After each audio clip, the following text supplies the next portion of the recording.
제가 90을 넘기고 나니 한 가지는 정말 분명하게 보이더군요. 평생 믿고 의지했던 것들이 끝까지 내 곁에 남아있지는 않다는 사실입니다. 젊을 때는 자식만 잘 키우면 든든할 줄 알았고, 돈만 열심히 모아두면 노후는 안전할 줄 알았고, 건강만 잘 지키면 죽을 때까지 튼튼할 줄 알았습니다. 그런데 삶은 우리가 계산한 대로 흘러가지 않더군요. 자식들은 저마다 자기 삶을 꾸려가느라 바빠지고, 그토록 어렵게 모아둔 돈은 병원비 앞에서 얼마나 허무하게 사라지는지 몸으로 겪었으며, 아무리 아끼고 챙겨도 늙어가는 몸은 결국 세월의 무게를 견디지 못하고 천천히 금이 가더랍니다. 어느 겨울 저녁 혼자 밥상을 차려놓고 앉아있는데 김이 모락모락 올라오던 된장국이 그대로 식어가고 방 안은 고요하기만 했습니다. 그 순간 문득 이런 생각이 들었지요. 내 곁에 끝까지 남아줄 건 도대체 무엇일까? 평생 움켜쥐고 살아온 것들이 모래처럼 손가락 사이로 빠져나가는 걸 보며 저는 처음으로 제 삶의 중심이 전혀 다른 곳에 있었다는 걸 깨닫기 시작했습니다. 나이가 들면 사람이 단단해질 것 같지만 실제로는 더 많은 걸 잃고 더 많은 걸 비워내야만 버틸 수 있습니다. 저는 자식들에게 기대고 싶었고, 돈에 안심하고 싶었고, 건강에 자부심을 느끼고 싶었습니다. 하지만 90해를 살아보니 그 모든 것들은 결국 머물다 떠나는 손님 같은 존재였습니다. 자식은 성장하면 자신만의 길로 가야 하고, 돈은 아프기 시작하면 순식간에 흩어지고, 건강은 붙잡으려 하면 할수록 더 빨리 멀어지는 법입니다. 이 사실을 인정하기 전까지 저는 많이 흔들렸습니다. 왜 나만 이렇게 외로운가? 왜 이렇게 허무한가? 왜 모든 게 나를 떠나는가? 그런데 시간이 지나고 더 많은 사람의 이야기를 듣다 보니 그건 제 인생만의 이야기가 아니더군요. 거의 모든 노인이 겪는 공통된 진실이었습니다. 결국 삶은 우리에게 이렇게 말하는 것 같았습니다. 너는 이제 다른 걸 붙잡아야 한다. 그 다른 것이 무엇인지 깨닫기까지 아주 오랜 시간이 걸렸습니다. 저는 제 삶을 되돌아보며 이렇게 생각했습니다. 만약 내가 지금 다시 70대로 돌아간다면, 그때로 돌아갈 수만 있다면 나는 분명히 전혀 다른 선택을 했을 거라고. 삶의 중심을 자식에게 두지 않고, 돈에 매달리지 않고, 건강을 과신하지 않고, 오히려 나 자신과 내 일상, 그리고 내 곁의 작은 관계들을 지키는 데 마음을 더 썼을 겁니다. 왜냐하면 지금 돌이켜보니 끝까지 남아준 건 거창한 것이 아니었으니까요. 화려한 집도 아니었고, 두둑한 통장 잔고도 아니었고, 젊음처럼 탄탄한 몸도 아니었습니다. 끝까지 나를 지탱해준 건 아주 사소한 것들이었습니다.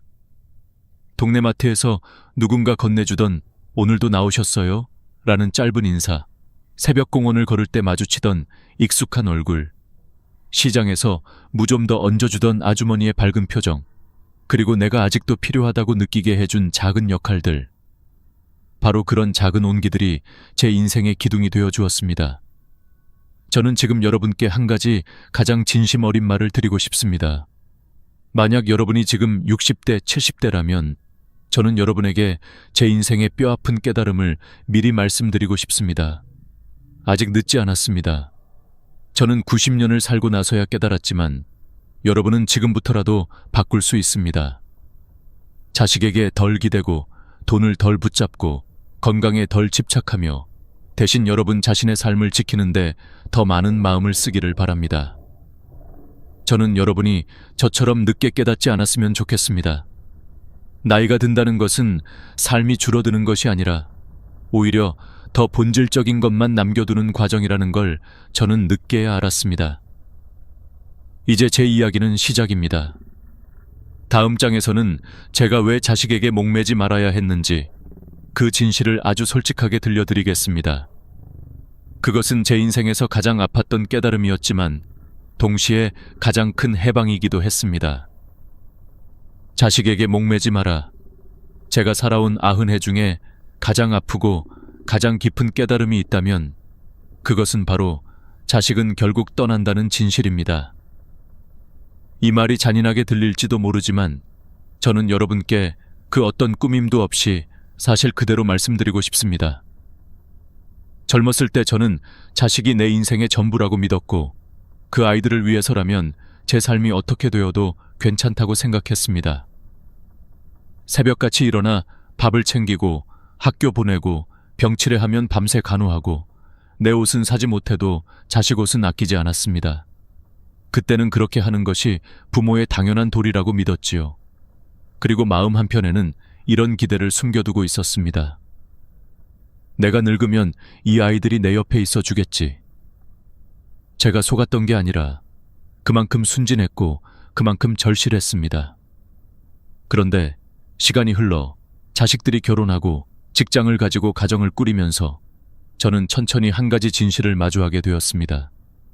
자식은 부모의 인생이 중심이지만 부모는 자식 인생의 중심이 아니라는 사실입니다. 처음에는 자식들이 바빠서 자주 못 오는 거라고 스스로를 달랬습니다. 일이 많겠지, 아이 키우느라 정신없겠지, 시간이 지나면 다시 찾아오겠지. 하지만 그 시간은 오지 않았습니다. 결국 명절에도 얼굴 한번 못 보고 지나가는 해가 많아졌고 생일은 전화 한 통으로 끝나기 일쑤였습니다. 옆집 방 노인네도 늘 말씀하셨습니다. 자식이 효도한다는 건 옛말이야. 애들도 먹고 살기 바빠. 그리고 저는 그 말을 듣고 웃어 넘겼지만 속으로는 그 말이 가슴 깊은 곳에 박히는 걸 느꼈습니다. 자식들은 부모를 사랑합니다. 그건 변하지 않는 사실입니다. 하지만 사랑한다고 해서 늘 곁에 있어주는 건 아닙니다. 그들은 자기 몫의 삶을 살아야 하고 그 삶이 바쁘고 무겁기 때문에 부모를 챙길 여유가 없는 때가 더 많습니다. 어떤 분들은 이걸 배신이라고 느끼고 효도하지 않는다고 원망합니다. 하지만 저는 이제 압니다. 그것은 배신이 아니라 시대의 흐름일 뿐입니다. 젊은 세대는 예전처럼 한 집에 모여 살지 않고 직장 때문에 도시를 옮기고 해외로 나가는 경우도 많습니다. 가족의 형태가 달라졌고 관계의 방식도 달라졌습니다. 그 변화 속에서 부모가 옛 기대를 붙잡고 있다면 그 기대는 결국 부모의 가슴을 찌르는 칼이 됩니다. 제가 진짜 깨달은 건 이것입니다. 자식에게 기대는 만큼 마음이 무너질 준비를 하게 된다는 것입니다.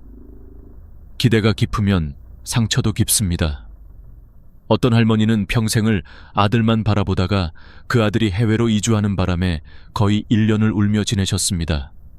하지만 그 눈물은 아들을 위한 것이 아니라 자기 마음을 스스로 갉아먹는 눈물이었습니다. 결국 기력이 쇠하고 병원에 입원하셨고 아들은 잠시 다녀간 후 다시 떠났습니다. 저는 그 모습을 보며 크게 깨달았습니다. 자식에게 내 행복의 열쇠를 맡기는 순간 나는 내 인생을 잃는구나. 자식은 철새와 같습니다. 봄에 나타났다가 가을이면 떠나는 것처럼 부모 곁에 오래 머무르는 존재가 아닙니다. 그들이 떠나는 건 잘못이 아닙니다. 그들이 나쁜 게 아닙니다. 시간이 흐르면 부모도 떠나야 하고 자식도 떠나야 하는 것이 삶입니다. 그런데도 부모가 왜 너는 내 곁에 있어 주지 않느냐 하고 매달리면 부모도 괴롭고 자식도 괴롭습니다. 이 기대는 서로를 묶는 쇠사슬이 됩니다. 제가 70대로 돌아간다면 그 쇠사슬을 가장 먼저 끊어냈을 겁니다. 내 삶의 중심을 자식에게 두지 않고 나 자신에게 두었겠지요. 그렇게 마음을 바꾸고 나니 오히려 더 자유로워졌습니다. 자식이 찾아오지 않아도 허전하지 않고 찾아왔을 때에는 더 따뜻하게 맞아줄 수 있었습니다. 그건 마치 나무와 새의 관계와 같습니다. 새는 나무에 앉았다가 날아가는 존재입니다. 새가 떠났다고 나무가 쓰러지지는 않습니다. 나무는 묵묵히 그 자리에서 뿌리를 내리고 있을 뿐입니다. 부모도 그래야 합니다. 자식이 떠난다고 해서 부모의 삶이 무너져서는 안 됩니다. 뿌리를 지켜야 합니다. 그래야 내 삶은 흔들리지 않습니다. 저는 이렇게 말씀드리고 싶습니다.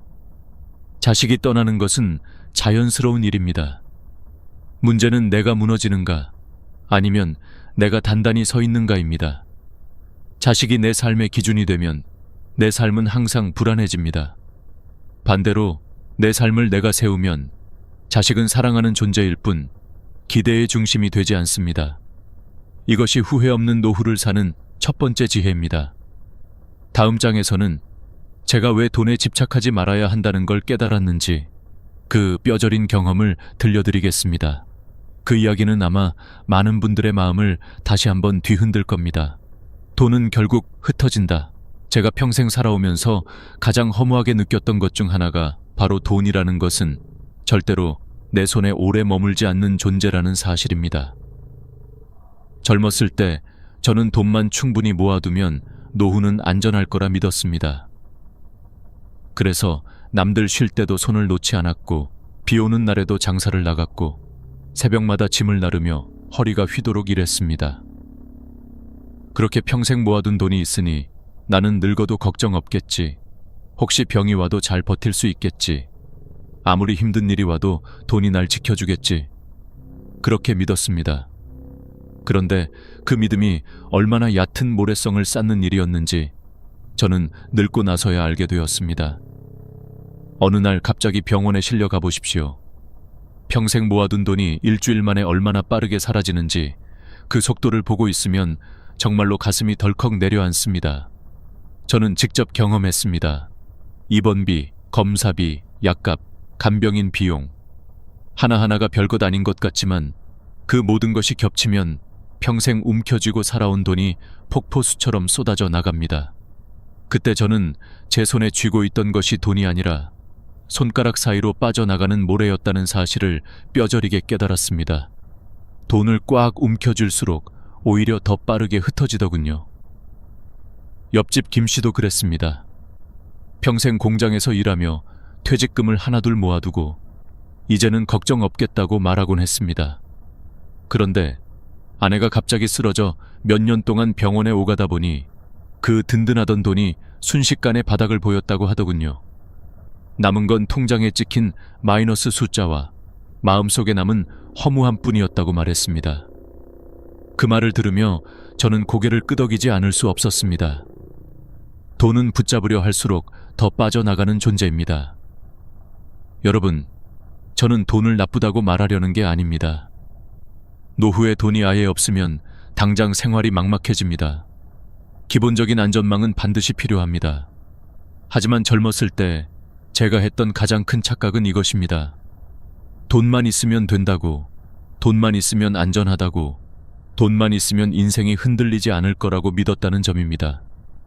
그런데 그 믿음은 환상이었습니다. 돈은 늘 빠져나갈 구멍을 찾아갑니다. 의료비, 자식 문제, 집수리, 갑작스러운 사고, 그리고 나를 돌볼 누군가에게 드는 비용까지. 결국 돈은 여기저기로 흘러가고 우리는 결국 돈을 붙잡지 못한 채 남겨집니다. 그래서 저는 지금 돈을 도구로만 생각합니다. 도구란 쓰일 때 의미가 있습니다. 쓰지 않고 움켜쥐면 짐이 됩니다. 통장 숫자를 바라보며 안심하는 것은 진짜 안심이 아닙니다. 오히려 그 숫자가 줄어드는 걸 볼 때마다 더 큰 불안이 생깁니다. 그러나 돈을 내 삶을 더 낫게 만드는 도구라고 생각하면 마음이 훨씬 편안해집니다. 좋은 음식을 먹고 작은 여행을 떠나 마음의 바람을 쐬고 친구와 밥 한 끼 나누고 건강을 위해 꼭 필요한 걸 사는데 돈을 쓰는 것, 이런 것들이 바로 진짜 남는 투자입니다.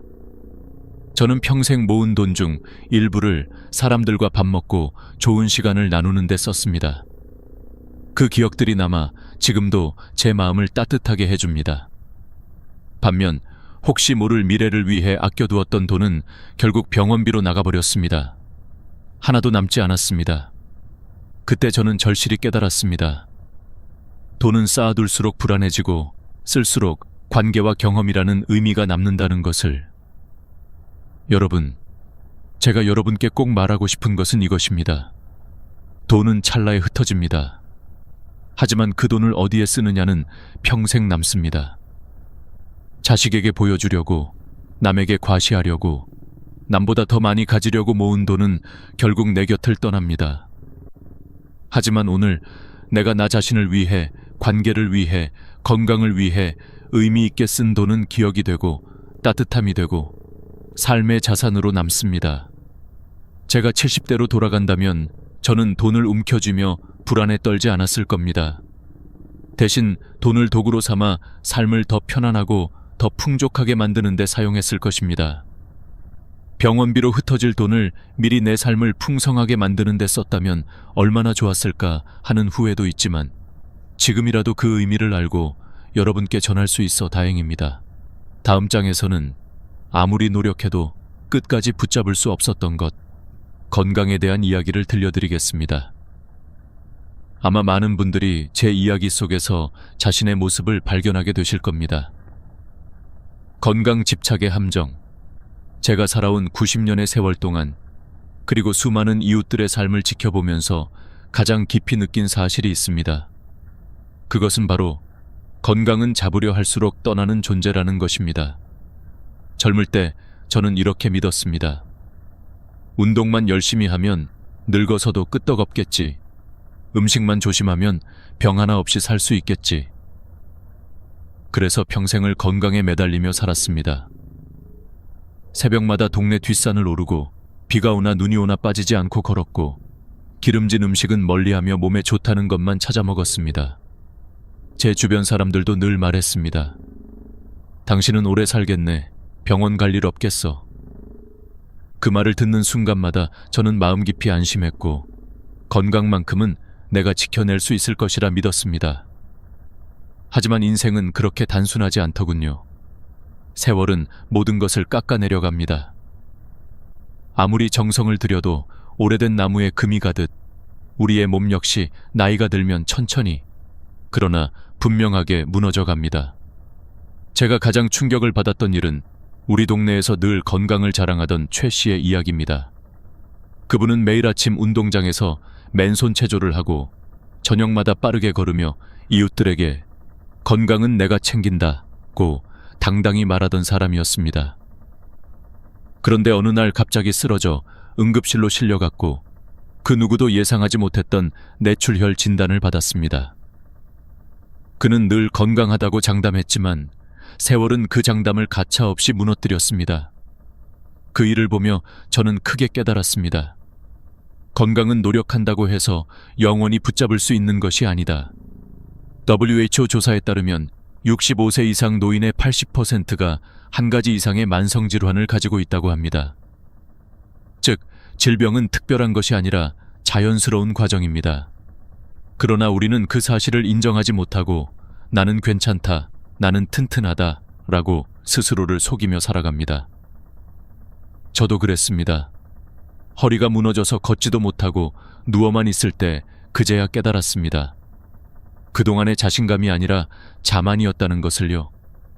여러분도 아마 비슷한 경험이 있으실 겁니다. 어느 날 갑자기 무릎이 시큰거리고 계단 한 층을 오르는 것이 벅차지고 전이 떨려서 숟가락을 놓칠 때 그제야 우리는 몸이 조용히 보내던 신호를 뒤늦게 이해하게 됩니다. 건강은 절대로 영원하지 않습니다. 그리고 바로 그 사실을 받아들이는 것이 건강관리의 첫 번째 단계입니다. 그렇다고 해서 아무것도 하지 말자는 건 아닙니다. 아주 중요한 차이가 있습니다. 건강을 붙잡으려 하는 삶은 불안하지만 건강을 관리하며 받아들이는 삶은 평온합니다. 저는 이제 다음과 같은 태도를 선택합니다.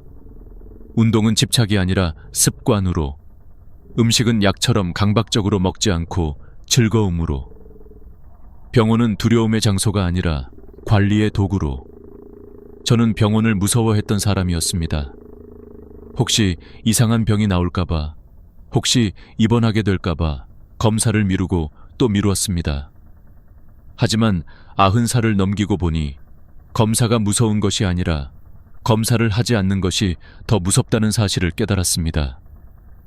병은 초기에 잡으면 낫지만 늦게 발견하면 목숨을 앗아갑니다. 제 주변에서도 병을 숨기고 증상을 견디다 결국 큰일을 당한 이들을 많이 봤습니다.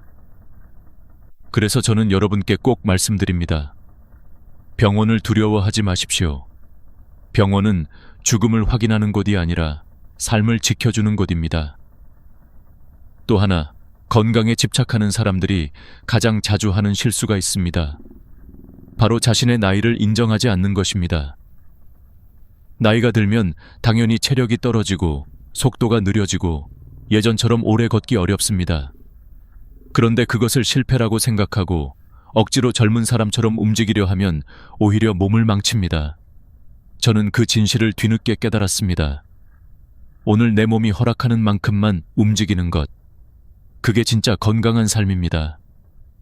여러분, 제가 90해를 살아보니 이런 사실을 알게 되었어요. 건강은 우리의 것이 아니라 세월에게 잠시 빌려 쓰는 것입니다. 그러니 떠나가는 건강을 붙잡으려고 발버둥치기보다 남아있는 건강을 감사하며 살아가는 것이 훨씬 지혜롭습니다. 아무리 건강했던 사람도 어느 날은 병원 침대에 누울 수 있습니다. 아무리 관리해도 세월은 피할 수 없습니다. 하지만 마음은 다릅니다. 몸이 무너져도 마음이 무너지지 않는 사람은 끝까지 품위를 지키며 살아갈 수 있습니다. 다음 장에서는 제가 마지막까지 붙잡으려 노력했던 것, 그리고 결국 저를 지탱해준 진짜 관계와 품위에 대한 이야기를 들려드리겠습니다. 인생 마지막에 남는 단 하나, 그게 무엇인지 아마 많은 분들이 공감하게 되실 겁니다. 관계와 품위의 힘. 제가 90살을 넘기고 보니 결국 사람을 지탱해주는 힘은 돈도 아니고 건강도 아니고 자식도 아니었습니다. 마지막 순간까지 내 곁에 남아준 것은 관계, 그리고 그 관계를 대하는 나의 태도, 즉 품이었습니다. 나이가 들수록 외로움은 병처럼 스며듭니다. 하지만 외로움은 사람이 없어서 생기는 게 아니라 나를 기억해주는 사람이 단 한 명도 없다고 느낄 때 깊어집니다. 그래서 저는 인생 후반부를 살아가는 모든 분들께 꼭 말하고 싶습니다. 관계는 나이 들수록 자연스럽게 줄어드는 것이 아니라 의도적으로 지켜야 하는 것입니다. 제가 남편을 떠나보내고 처음 맞은 겨울이 있었습니다. 집안은 적막했고 TV 소리만 쓸쓸하게 울렸습니다. 밥을 차려도 식탁은 차갑고 시간을 보내도 마음은 텅 비어 있었습니다. 그러던 어느 날 동네 마트의 계산대에서 늘 보던 아주머니가 제게 이렇게 말했습니다. 할머니, 오늘도 나오셨네요. 날씨가 추워요. 감기 조심하세요. 단 몇 마디였지만 그 말이 제 마음을 단숨에 울려버렸습니다. 아, 누군가가 여전히 나를 기억해주고 있었구나. 그 짧은 인사가 그날 밤 제 마음의 온도를 몇 도나 올려주었습니다. 또 있습니다. 시장에서 늘 마주치던 채소 가게 아저씨가 있었습니다. 제가 다가가면 늘 오늘은 무가 참 싱싱해요. 이거 가져가세요. 하고 말하며 웃어주곤 했습니다. 그 말이 왜 그렇게 따뜻하게 들렸는지 아십니까? 마치 이렇게 말해주는 것 같았기 때문입니다. 당신은 여전히 이 동네에 필요한 사람입니다. 저는 그 작은 말들이 얼마나 큰 힘이 되는지 그 나이가 되어서야 알았습니다. 끝까지 남는 관계는 거창한 사람이 아니라 매일 스치듯 만나도 마음을 움직여주는 작은 인연입니다. 반대로 어떤 관계는 나를 갉아먹습니다. 예전에 제 주변에는 늘 불평만 늘어놓는 지인이 있었습니다. 만나면 세상 탓, 사람 탓, 자식 탓. 처음엔 위로해주려고 들었지만 집에 돌아오면 괜히 기운이 빠지고 아무것도 하기 싫어지더군요. 어느 날 저는 문득 깨달았습니다. 내 나이가 어느덧 90인데 왜 나는 여전히 남의 짐을 대신 지고 있을까? 그날 저는 그 관계를 놓았습니다. 그리고 놀라운 일이 일어났습니다. 마음이 훨씬 가벼워졌습니다. 관계에도 정리가 필요합니다. 방 안에 불필요한 물건을 비워내야 공간이 생기듯 마음에서도 무거운 관계를 비워낼 때 여유가 생깁니다. 하버드 성인 발달 연구에서도 밝혀졌습니다. 80년 넘게 사람들의 삶을 추적한 결과 수명을 가장 길게 만드는 요소는 돈도 명예도 건강도 아닌 좋은 관계의 질이었습니다. 좋은 관계는 건강을 지켜주고 외로움을 줄이며 마음을 평온하게 해준다고 합니다. 반대로 갈등이 많거나 부정적인 사람 옆에 오래 있으면 스트레스가 높아지고 질병 위험도 올라갑니다. 어쩌면 우리는 이미 알고 있었는지도 모릅니다. 행복은 결국 사람에게서 온다는 걸요. 품위에 대해서도 이야기해 봅시다. 많은 사람들이 나이 들수록 체면을 유지하려고 애씁니다. 남들 눈치 보느라 비싼 옷을 사입고 허리가 아파도 괜히 젊어 보이려고 불편한 신발을 신고 남이 뭐라 할까봐 마음에도 없는 미소를 짓습니다. 하지만 이렇게 사는 사람일수록 내면은 더 피곤하고 더 외롭습니다. 체면은 남에게 보이기 위한 가짜 멋이고 품위는 나 자신을 받아들이는 진짜 멋입니다. 제가 기억하는 한 할머니가 있습니다. 늘 같은 가디건을 입고 다니셨지만 그 가디건은 깔끔히 다려져 있었고 가슴에 작은 브로치 하나를 달아 놓으셨습니다. 화려하지 않았지만 고왔습니다. 사람들은 말했습니다. 저분 참 멋있다.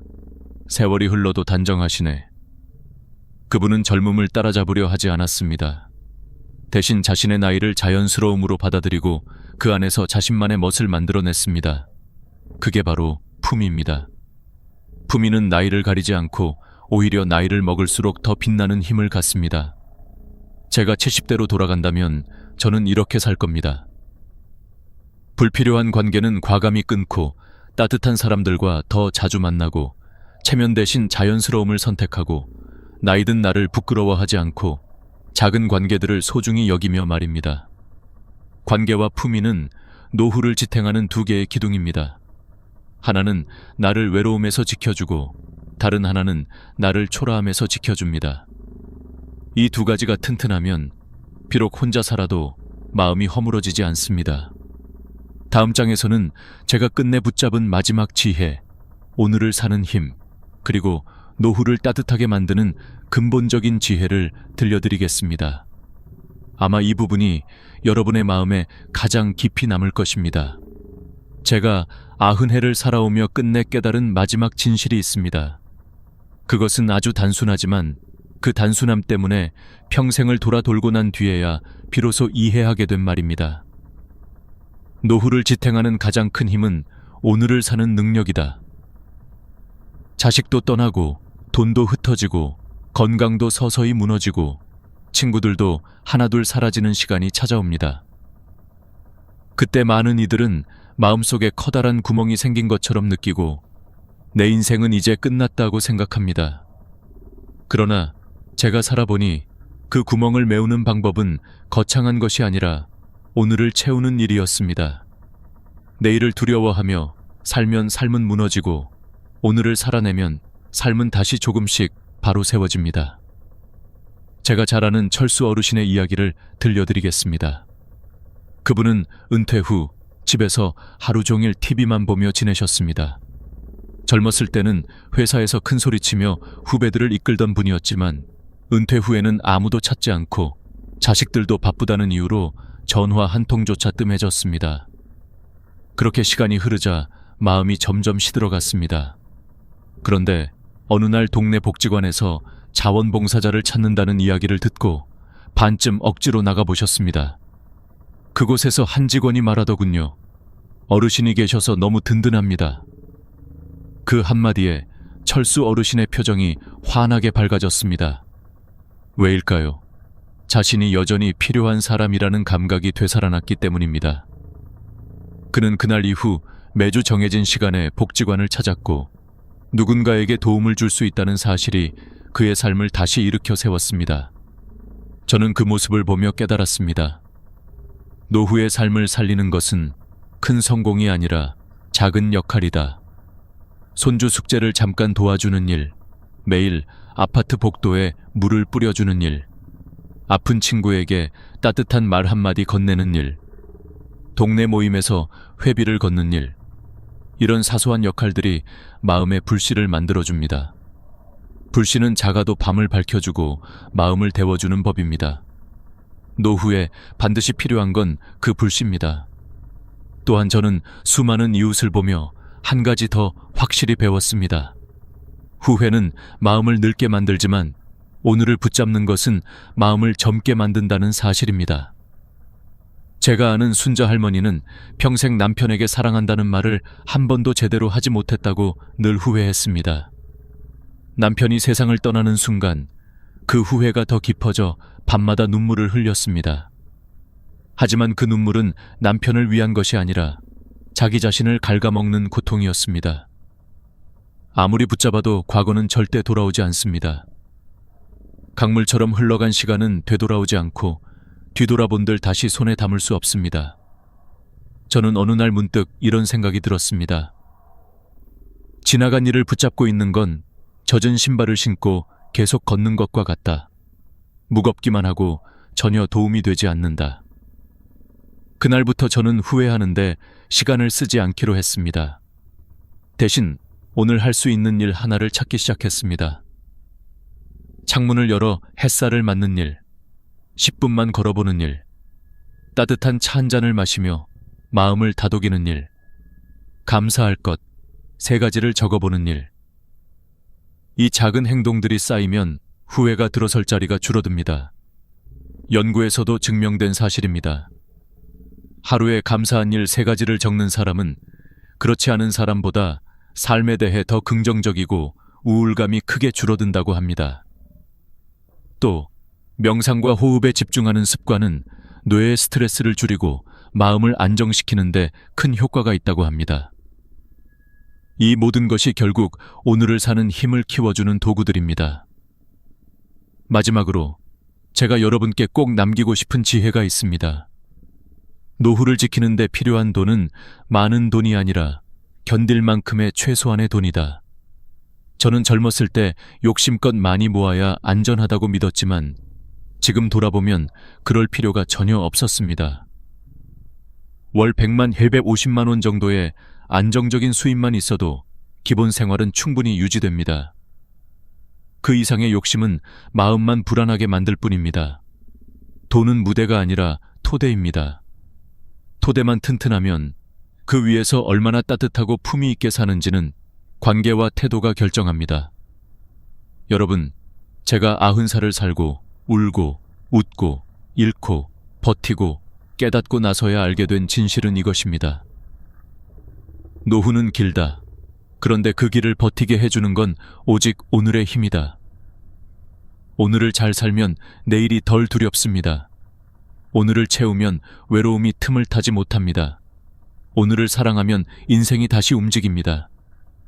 이제 저는 여러분께 조용히 이렇게 말하고 싶습니다. 오늘을 사십시오. 어제는 흘렀고 내일은 아직 오지 않았습니다. 오늘이 당신을 살립니다. 여기까지 제 이야기를 들어주셔서 진심으로 감사합니다. 이 영상이 여러분의 노후에 작은 등불이 되기를 바랍니다. 그리고 혹시 오늘 제 이야기에 단 한 줄이라도 마음이 움직였다면 구독과 좋아요를 눌러주시고 다음 이야기에서도 함께 해주세요. 당신의 내일이 오늘보다 따뜻하기를 진심으로 기도드립니다. 나이가 든다는 것은 누구에게나 조용히 찾아오는 변화이지만 살아온 세월이 길어질수록 한 가지 사실만은 점점 더 또렷해집니다. 잃어가는 것보다 끝까지 남아 우리를 지탱해주는 힘이 무엇인지 비로소 보이기 시작한다는 것입니다. 어르신, 혹시 이런 순간을 느껴보신 적 있으세요?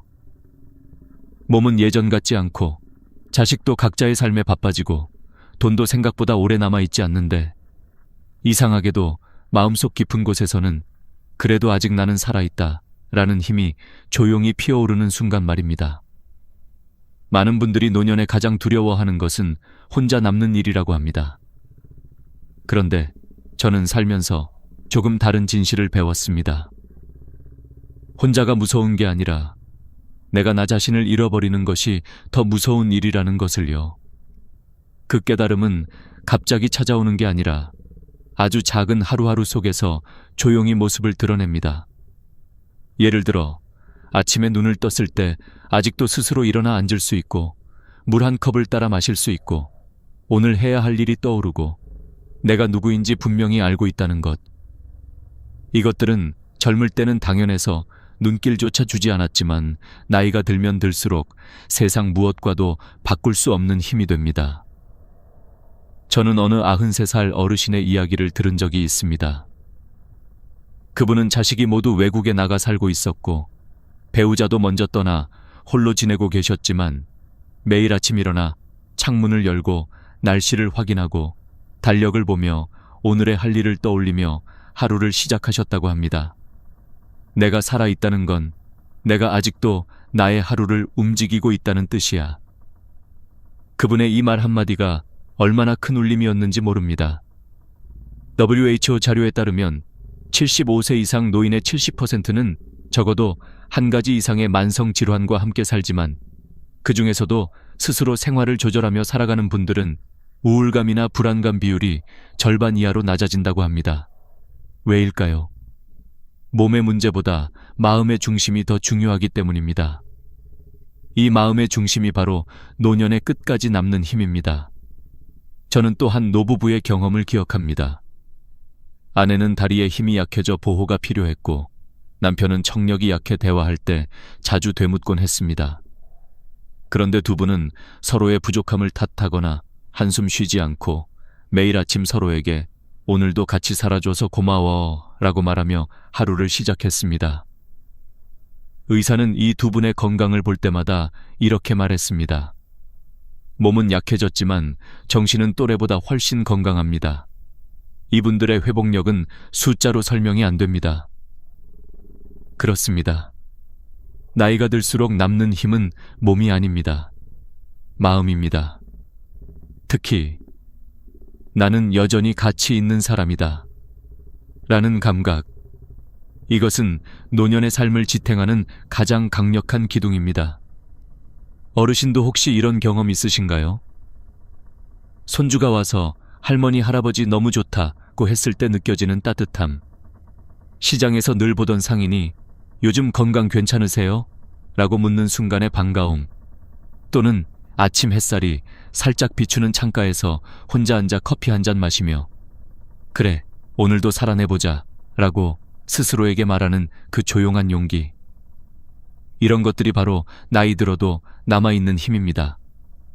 삶에서 많은 것이 떠나도 이 힘만은 사라지지 않습니다.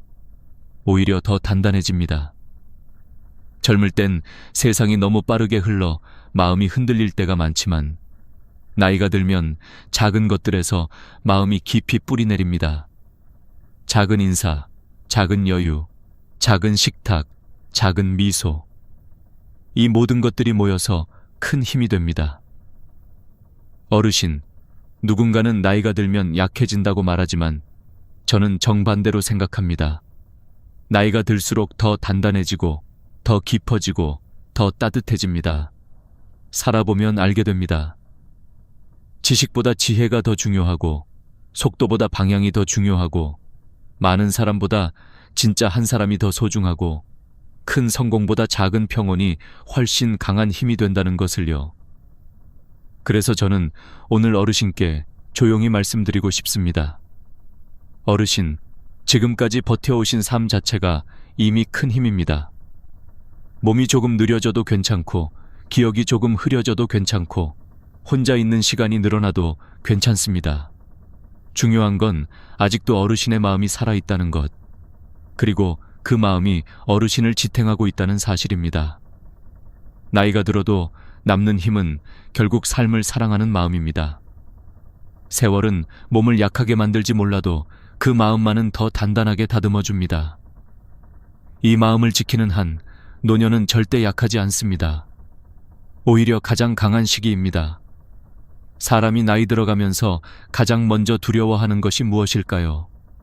바로 몸이 예전 같지 않다는 사실을 마주하는 순간입니다. 예전에는 아무렇지 않게 걸어나가던 길이 이제는 조금만 경사가 있어도 다리에 힘이 빠지고 잠깐만 서 있어도 허리가 뻐근하고 무릎에서 딱 하는 소리가 나기도 합니다. 그런데 어르신 중에는 여전히 지팡이 없이 걸어다니고 아침에 일어나 두 다리로 단단히 균형을 잡고 장을 보러 나갔다가도 서너 군데 가게를 들러 천천히 둘러보며 몸을 움직이시는 분들이 계십니다. 이런 모습은 절대 평범한 게 아닙니다. 의학적으로도 70세 이후에 지팡이 없이 균형을 유지하고 일정 거리를 스스로 걷는 능력은 전체 노년층 중 약 2호소 30%만이 안정적으로 유지한다고 합니다. 즉 지금도 스스로 걸어다니고 계시다면 어르신의 심장노의 근육 관절이 아직도 서로 잘 맞물려 돌아가고 있다는 놀라운 증거인 것이죠. 걷기는 단순한 움직임이 아닙니다. 뇌에서 걸어라 라는 신호를 보내면 다리 근육이 반응하고 관절이 부드럽게 따라 움직여야 하며 심장에서는 피를 빠르게 공급해야 합니다. 이 세 개가 동시에 조화를 이루어야 걸음이 나오는 것입니다. 그러니 오늘도 스스로 일어나 걷고 계시다면 정말 스스로 칭찬하셔도 됩니다. 이것은 아무에게나 있는 능력이 아니기 때문입니다. 기억력도 마찬가지입니다. 나이가 들면 제일 먼저 흔들리는 게 머리라고들 하지요. 하지만 어르신 중에는 손주 생일을 잊지 않으시고 병원 예약 날짜를 따로 메모해두지 않아도 생각이 나고 오늘이 몇 월 며칠인지 요일이 무엇인지 또렷하게 기억하시는 분들이 계십니다. 이것도 대단한 능력입니다. 왜냐하면 70세 이후에 단기 기억력과 일정 처리 능력을 유지하는 것은 뇌세포 간 연결이 아직 살아있다는 뜻이거든요. 실제로 뇌과학 연구에서는 매일 신문을 읽거나 TV 뉴스를 집중해서 보거나 하루에 10분이라도 대화를 지속하는 분들이 그렇지 않은 분들보다 인지기능 감퇴 속도가 40%나 더 늦다고 합니다. 즉, 어르신이 지금도 주변 이야기에 귀 기울이고 머리를 쓰고 계시다면 그 자체가 뇌 건강을 위한 훌륭한 운동입니다. 또 요리를 한다는 것 역시 나이가 들수록 어려워지는 능력입니다. 냄비에 물을 올리고 반찬을 준비하고 채소를 씻고 불을 조절하는 이 전 과정은 사실 매우 복잡한 두뇌 활동입니다. 계획하기, 기억하기, 손 근육 조절하기, 안전 판단하기가 동시에 이루어져야 하거든요. 게다가 나이가 들수록 손의 힘도 줄고 감각도 둔해지기 때문에 사소한 부주의도 사고로 이어질 수 있습니다. 그런데도 지금도 반찬 몇 가지를 뚝딱 만들고 혼자 드시는 날에도 밥상을 차려 천천히 식사하신다면 그것만으로도 어르신은 몸과 마음이 서로 연결되어 있다는 증거입니다. 식사를 챙긴다는 것 자체가 나는 아직도 나를 돌볼 힘이 있다 라는 선언과도 같습니다. 실제로 노년층 건강 연구에서는 혼자 사는 노인의 우울감과 신체 기능, 저하의 가장 큰 원인이 제대로 된 식사를 하지 않는 것이라고 밝혀졌습니다. 즉 스스로 밥을 준비하는 습관만 유지해도 삶의 질이 월등히 높아진다는 뜻이지요. 어르신, 몸은 솔직합니다. 아프면 아프다고 말하고 힘이 없으면 없다고 말합니다. 그런데 어르신의 몸이 아직도 나는 할 수 있다고 말하고 있다면 그건 정말 귀한 일입니다. 지금도 걷고 요리하고 기억하고 생활을 스스로 챙긴다는 것은 어르신이 잘 늙어가고 있다는 강력한 신호입니다. 그리고 저는 이 말을 꼭 전해드리고 싶습니다. 몸은 우리가 생각하는 것보다 훨씬 오래 우리를 지켜줍니다. 건강은 완벽하지 않아도 괜찮습니다. 중요한 건 몸이 보내는 작은 신호를 무시하지 않고 오늘 할 수 있는 만큼 움직이고 기억하고 살아내는 것입니다. 그것이 바로 나이 들어도 빛나는 삶의 첫 번째 조건입니다. 나이가 들수록 사람들은 몸이 예전 같지 않다는 사실을 누구보다 잘 알고 있습니다. 하지만 진짜 지혜로운 어르신들은 건강이 서서히 무너지는 순간조차 삶을 다시 바라보는 기회로 삼습니다. 저는 오늘 어르신께 그 이야기를 전하고 싶습니다. 건강은 우리가 붙잡으려 하면 할수록 더 멀어지고 지나친 자신감이나 불안은 오히려 몸을 더 약하게 만들곤 합니다. 그러나 몸이 보내는 신호를 겸손하게 받아들이고 바르게 대응하면 노년의 삶은 다시 단단해질 수 있습니다. 어르신, 혹시 이런 경험 있으신가요? 어느 날 갑자기 무릎이 내려앉는 느낌이 들고 손가락이 생각보다 잘 움직이지 않고 예전처럼 빠르게 걷고 싶어도 몸이 따라주지 않을 때요. 이건 단순한 노화가 아니라 몸이 이제는 조금 천천히 가도 괜찮다라고 알려주는 신호입니다.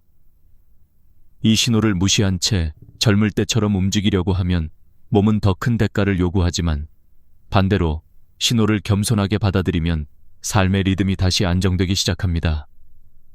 의학 연구에서도 밝혀졌습니다. 65세 이후에는 전체 인구의 약 78%가 크고 작은 만성질환을 한 가지 이상 겪는다고 합니다. 고혈압, 당뇨, 관절염, 심혈관 문제는 나쁜 삶의 결과가 아니라 자연의 흐름에 가깝습니다. 그런데 우리의 마음은 그 흐름을 쉽게 인정하지 못하지요. 아직은 괜찮겠지. 나는 아직 젊어 하며 무리하다가 오히려 더 큰 병을 초래하는 경우가 많습니다. 실제로 제 이웃 아주머니는 매일 산을 오르며 나는 평생 병원에 안 갈 거야 라고 장담하곤 하셨습니다.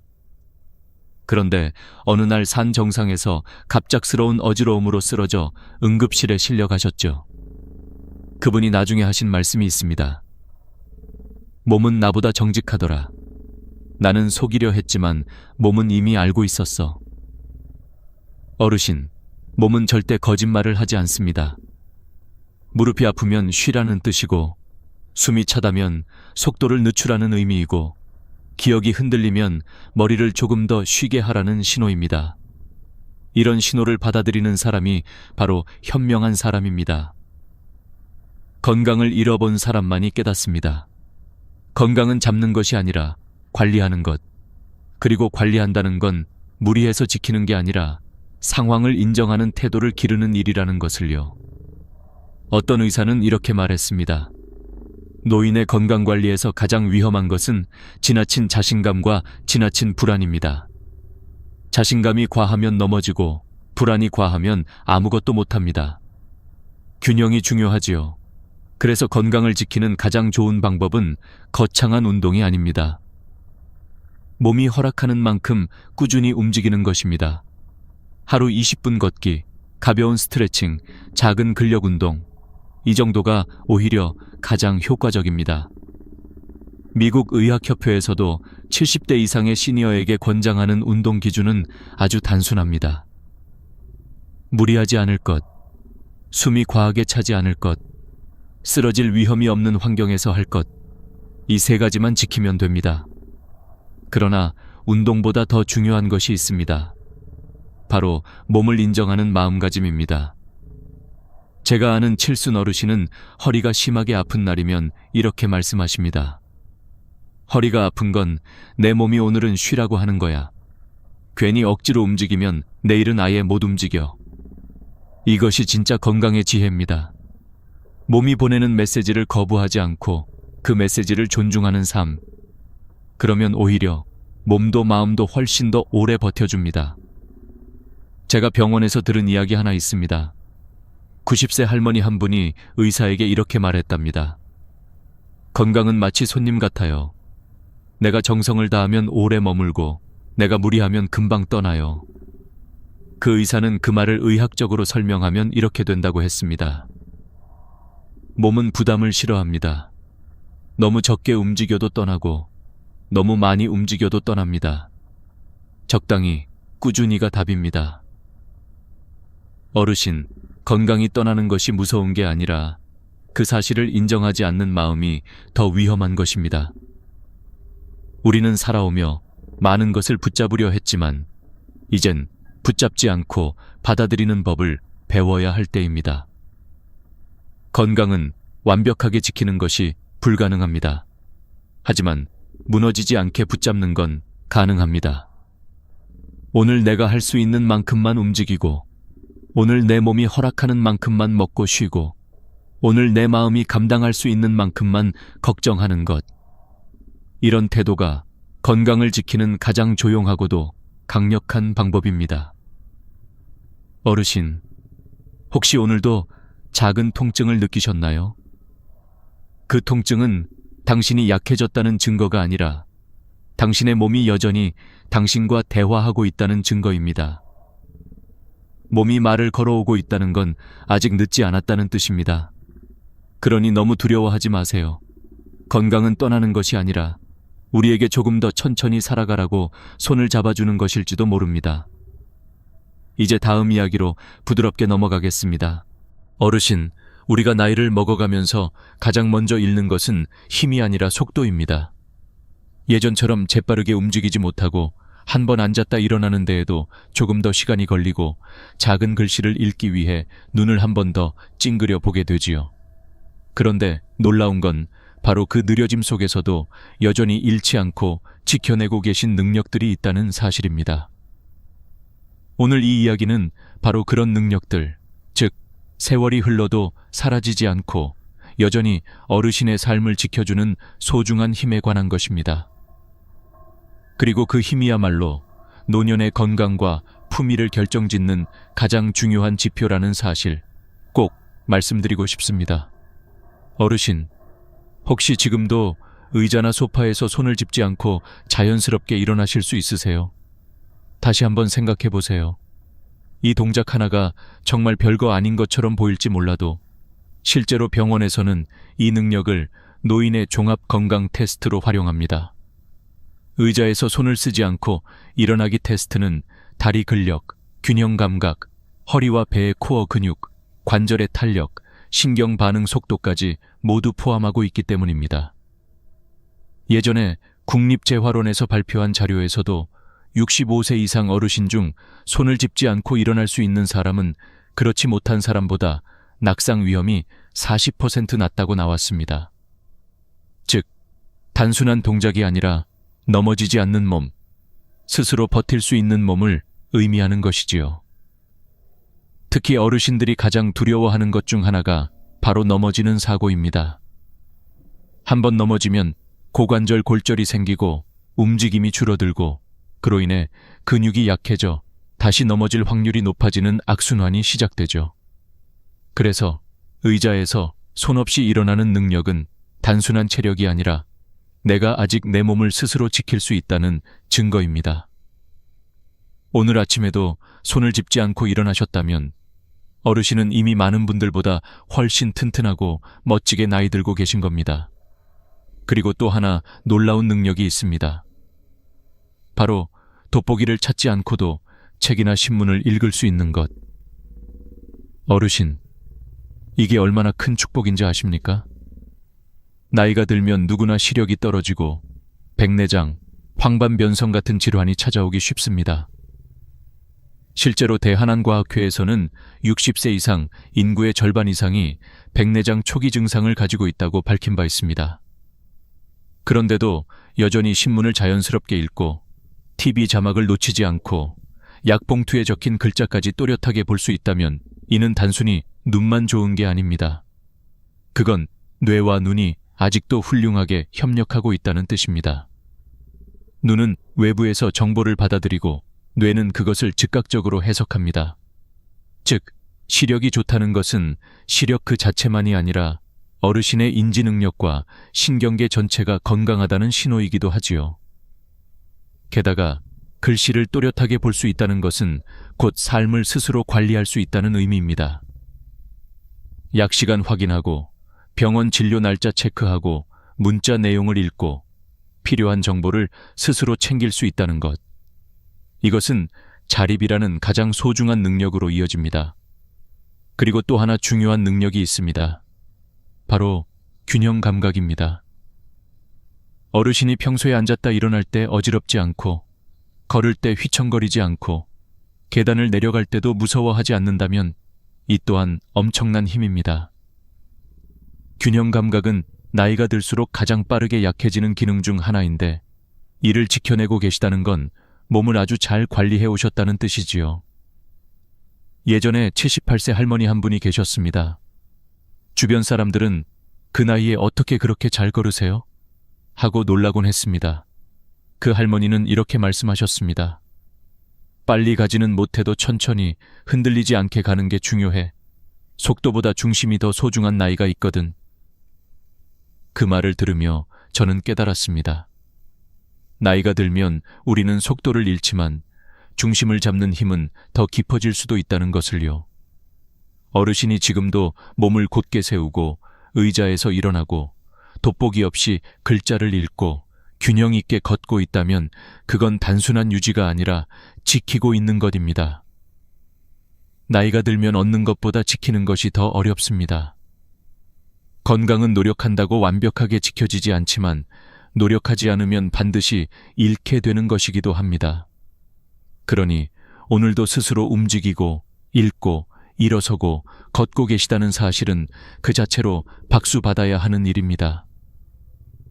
어르신, 느려졌다고 해서 약해진 것이 아닙니다. 속도는 줄었지만 능력은 여전히 살아있고 그 능력들이 어르신을 하루하루 지탱해주고 계십니다. 그리고 이 능력들은 아무리 훌륭한 약이나 치료도 대신해줄 수 없는 오직 어르신만이 만들어 온 인생의 결실입니다. 그러니 오늘도 천천히라도 일어나셨다면, 세상을 또렷하게 바라보셨다면, 균형 있게 한 걸음 내디드셨다면 스스로에게 이렇게 말해주세요.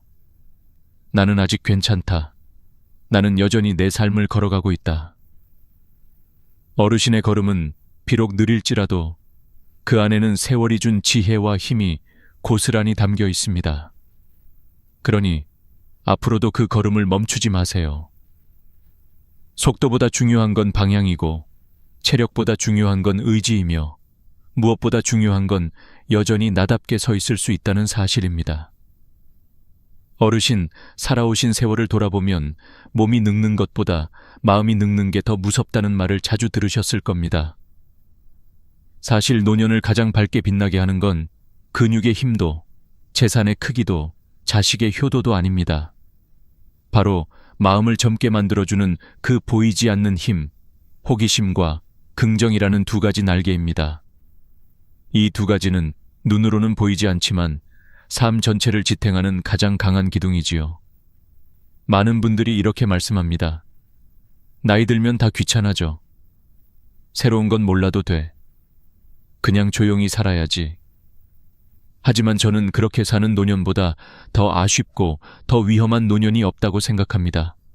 왜냐하면 마음이 굳어지고 다치는 순간 사람은 살아있어도 이미 반쯤 멈춰버린 삶을 살게 되기 때문입니다. 어르신, 혹시 요즘도 작게라도 이런 생각을 해보신 적 있으세요?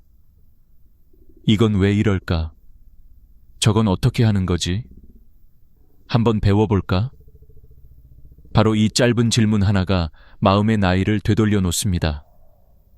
무언가를 알고 싶어 하는 마음, 무언가를 다시 시작해보고 싶은 마음, 이 작은 떨림 하나가 어르신의 하루를 다시 살아있게 만듭니다. 실제로 인지의학 연구 자료를 보면 65세 이후에도 호기심과 배움의 의지가 유지되는 사람은 그렇지 않은 사람보다 치매 발병률이 약 40% 낮아진다는 결과가 있습니다. 뇌는 근육과 같아서요. 쓰면 쓰는 만큼 더 단단해지고 멈추면 멈추는 만큼 더 빠르게 노화가 찾아옵니다. 그래서 작은 호기심 하나가 뇌를 깨우고 마음을 일으켜 세우는 귀한 힘이 되는 거죠. 또 긍정의 힘도 빼놓을 수 없습니다. 의학 연구에서는 매일 감사한 일을 하나씩 떠올리는 노인은 스트레스 호르몬 수치가 23%나 감소한다고 하죠. 이건 단순한 기분 문제가 아니라 몸 전체의 회복력과 면역력에 직접적인 영향을 주는 매우 중요한 요소입니다. 어르신이 오늘 아침 눈을 떴을 때 아직도 걸을 수 있다는 사실, 식탁 위에 따뜻한 국 하나쯤을 먹을 수 있다는 사실, 손주가 전화를 걸어주는 작은 기쁨, 이 모든 게 마음의 약이 됩니다. 어떤 할머니가 계셨습니다. 주변 사람들은 다들 이 나이에 뭘 더 배우냐고 말할 때 그분은 스마트폰으로 사진을 찍는 법을 배웠어요. 처음엔 손가락이 어색해서 자꾸 잘못 눌렀지만 결국 손주에게 사진을 보내며 이렇게 말하셨습니다. 할머니도 이제 너한테 사진 보내줄 수 있다. 그 한마디에 손주가 얼마나 기뻐했는지 몰라요. 그 할머니는 말했습니다. 새로운 걸 배우려고 하니까 삶이 다시 밝아지더라. 저는 그 말을 잊을 수 없습니다. 또 어떤 할아버지는요, 70세가 넘어서 꽃 이름 외우는 취미를 시작하셨습니다. 동네 공원을 걸을 때마다 핸드폰으로 사진을 찍고 집에 와서 그 꽃의 이름을 찾아보는 거예요. 그러다 어느 날 손주에게 이렇게 말했답니다. 이건 산수국이고 저건 도라지꽃이야. 손주는 깜짝 놀라며 이렇게 대답했죠. 할아버지 멋있다. 어르신, 사람은 배움이 멈추는 순간부터 늙는다고 합니다. 반대로 배움을 놓지 않으면 나이는 숫자에 불과해져요. 호기심은 뇌를 젊게 만들고 긍정은 마음을 따뜻하게 지켜줍니다. 어떤 분들은 이 나이에 무슨 이라고 말하며 스스로를 가둡니다. 하지만 저는 이 말을 드리고 싶습니다.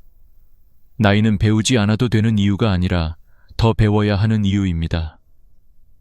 왜냐하면 노년의 배움은 성과를 바라보고 하는 게 아니라 마음을 살리기 위해 하는 것이기 때문입니다. 세상에 대한 작은 관심, 새로운 것에 대한 조용한 설렘, 누군가의 말을 듣고 미소 짓는 여유, 이런 마음들이야말로 노년을 빛나게 하는 진짜 젊음입니다. 어르신, 오늘도 TV 뉴스에서 처음 듣는 단어가 나왔다면 저게 뭘까 하고 한번 찾아보세요. 손주가 쓰는 신조어를 듣고도 그게 무슨 뜻이야? 하고 물어보세요. 동네에서 새로 생긴 가게 간판을 보고도 이건 어떤 곳이려나 하고 궁금해해 보세요. 그렇게 마음이 움직이는 순간 나이는 더 이상 어르신을 묶어두지 못합니다. 호기심은 삶을 다시 활짝 열어주는 열쇠이고 긍정은 그 길을 편안히 걸어가게 하는 따뜻한 바람입니다. 그리고 어르신은 이미 그 힘을 마음속에 가지고 계십니다. 이제 남은 건 그 힘을 매일 조금씩 꺼내 쓰는 일뿐이지요. 그렇게 어르신의 마음이 다시 젊어질 때 삶도 다시 빛을 찾게 될 것입니다. 나이가 들면 많은 것들이 서서히 멀어지는 듯 보이지만 사실은 그때부터 비로소 선명하게 보이는 것들이 있습니다. 우리가 젊을 때는 바쁘다는 이유로 해야 할 일이 많다는 핑계로 스쳐 지나갔던 마음의 풍경들이 노년이 되어 다시 눈앞에 펼쳐지는 것이지요. 어르신, 지금 이 순간에도 당신은 여전히 의미 있는 삶을 살고 계십니다. 나이는 숫자일 뿐이라는 말이 결코 위로로만 끝나지 않는 이유가 바로 여기에 있습니다. 나이가 들수록 몸은 느려지고 기억력도 조금씩 흐려질 수 있지만 그 대신 마음은 더 깊어지고 세상을 바라보는 시선은 더 넓어지지요. 젊은 사람들은 미처 깨닫지 못하는 것, 바로 삶을 지탱하는 힘이 무엇인지 아는 나이가 된 것입니다. 6번째 마지막 이야기는 바로 이 힘에 대해 말씀드리고자 합니다. 그것은 거창한 성공도 아니고 많은 돈도 아니고 누구를 이겨내려는 힘도 아닙니다. 오히려 아주 작고 아주 세밀하고 아주 인간적인 것에서 나옵니다. 우리가 늙어가며 끝까지 붙잡아야 할 것은 바로 내가 이 세상에 아직 필요하다는 감각입니다. 이 감각은 거창한 역할에서 나오지 않습니다. 어떤 분은 동네 복지관에서 자원봉사를 하며 어르신이 계셔서 든든합니다 라는 한마디에 다시 살아갈 힘을 얻기도 합니다. 누군가는 손주에게 할머니, 내 얘기 들어줘 라는 말에서 하루의 의미를 느낍니다. 어떤 분은 매일 아침 지나가는 이웃에게 좋은 아침입니다 라고 인사할 수 있는 것만으로도 마음의 불씨가 꺼지지 않습니다. 중요한 것은 역할의 크기가 아니라 누군가에게 나는 여전히 필요한 사람이다 라는 사실입니다. 사람은 역할이 있을 때 마음이 늙지 않습니다. 반대로 역할이 사라지면 마음은 순식간에 무너지고 몸도 그 뒤를 따라 병들기 시작하지요. 하버드 성인 발달 연구에서도 밝혀진 사실이 있습니다. 노년의 행복과 수명을 결정짓는 가장 중요한 요소는 돈도 명예도 건강조차도 아니었습니다. 바로 가까운 관계, 작은 역할, 그리고 다른 누군가에게 도움이 되고 있다는 감각이었습니다. 이 감각을 잃은 순간부터 사람은 스스로를 쓸모없다고 여기기 시작하고 이는 건강보다 더 빠르게 마음을 병들게 합니다. 하지만 어르신, 당신이 오늘 하루 누군가에게 건넨 짧은 한마디, 따뜻한 미소, 작은 배려, 그것들이 전부 누군가의 하루를 빛나게 하는 힘입니다. 그리고 그 힘이 바로 당신을 살아있게 하는 생명줄이지요. 혹시 이렇게 생각하실 수도 있습니다. 지금 나에게 무슨 역할이 있다고? 하지만 역할이란 거창한 책임이 아닙니다. 집 앞 화분에 물을 주며 생명을 이어가는 것, 손주에게 안부 전화를 걸어주는 것, 혼자 식사를 하더라도 밥상을 정갈하게 차려내는 것, 오래된 이웃의 이름을 기억해 주는 것. 이 모든 것이 바로 역할입니다. 삶은 큰 일이 아니라 작은 일로 이루어져 있고, 노년의 품위는 큰 성취가 아니라 하루를 성실하게 살아내는 태도에서 만들어집니다. 그리고 이 태도는 당신에게서 이미 빛나고 있습니다. 나이가 들수록 사람들은 잃는 것만 생각하지만 사실은 얻는 것도 많습니다. 더 깊은 지혜, 더 따뜻한 시선, 더 정직한 마음, 그리고 더 단단한 인내를 얻게 되지요. 젊은 사람들은 쉽게 갖지 못하는 것들입니다. 그러니 어르신, 스스로를 과소평가하지 마십시오. 당신은 여전히 누군가의 힘이고 희망이고 삶의 배움입니다. 오늘 이 영상을 보며 마음 한구석에서 작은 떨림이라도 느끼셨다면 그것이 바로 아직 살아있는 마음의 불씨입니다. 그 불씨는 쉽게 꺼지지 않습니다. 남은 인생을 어떻게 살아야 할지 고민이 되실 때 이렇게 스스로에게 말해보세요. 내가 있는 것만으로도 누군가에겐 힘이 된다. 이 한 문장이 앞으로의 당신의 삶을 지켜주는 든든한 기둥이 될 것입니다. 어르신, 지금 이 순간도 잘 살아오셨고 앞으로도 잘 살아가실 겁니다. 당신의 노년은 이미 충분히 아름답고 앞으로 더 깊어질 테니까요. 오늘의 이야기가 마음에 닿으셨다면 저희 채널에 따뜻한 동행을 남겨주세요. 구독 버튼 한 번만 눌러주시면 앞으로도 어르신께 위로와 힘이 되는 이야기로 다시 찾아오겠습니다. 당신이 존재해 주셔서 감사합니다. 그리고 오늘도 반짝이는 하루를 살아가고 계신 어르신께 마음 깊이 존경을 전합니다.